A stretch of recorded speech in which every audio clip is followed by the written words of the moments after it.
हमारे political party के जो मैनिफेस्टो होते हैं वो जनता को एक ड्रीम दिखाते हैं कि हम ये करने वाले हैं। अभी तो बिहार में 10,000 दिया है। अभी बीजेपी पे बिहार की जनता का बहुत बड़ा उधार है। विपक्ष कभी ड्रामा नहीं करता। विपक्ष ड्रामा करने वालों को रोकता है कि आपने जो मैनिफेस्टो में जो बातें कही हैं उन बातों को पूरा करिए। चुनाव में हारना जीतना ये लगा ही रहता है। कल हम अयोध्या हारे थे, इस बार अयोध्या जीत गए।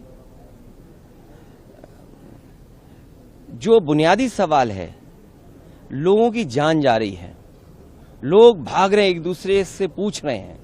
जो आपने बीएलओ बनाए हैं उनको कोई ट्रेनिंग नहीं दी आपने ट्रेनिंग के बिना आप बोर्ड बनवाना चाहते हैं। चुनाव आयोग की जिम्मेदारी बनती है कि सभी का वोट बनाएं। ये काम हम पॉलिटिकल पार्टी के वर्कर्स कर रहे हैं कि हमारा वोट कटे नहीं। सोचिए कितना विरोधाभास है कि हम पॉलिटिकल पार्टी के लोग प्रयास कर रहे हैं कि हमारा वोट न कटे, काटा न जाए, क्योंकि बीजेपी का हर काम, हर फैसला चुनाव आयोग के माध्यम से ये है कि इनका वोट काटा जाए। हम अपना वोट बचाने के लिए लड़ाई लड़ रहे हैं।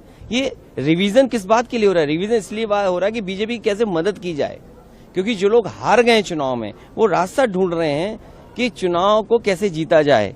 इनके पास रिसोर्सेज हैं और रिसोर्सेज इतनी हैं कि इन्होंने बड़ी बड़ी आईटी कंपनी हायर की हुई हैं। इनकी बड़ी आईटी कंपनी इनको मदद कर रहे हैं इनके वोट बनवाने में, इनके वोट किसके काटने, किस बूथ पे काटने। मैं आपसे फिर कहता हूं, बिहार की बात भूल जाइए, बिहार अलग चुनाव था। यूपी में जो दिखाई दे रहा है या वेस्ट बंगाल में जो दिखाई दे रहा है वो यही दिखाई दे रहा है कि बीजेपी की रणनीति है कि जिन बूथों पर विपक्ष जीता है उन बूथों पर सबसे ज्यादा वोट काटा जाए। अखिलेश जी, जो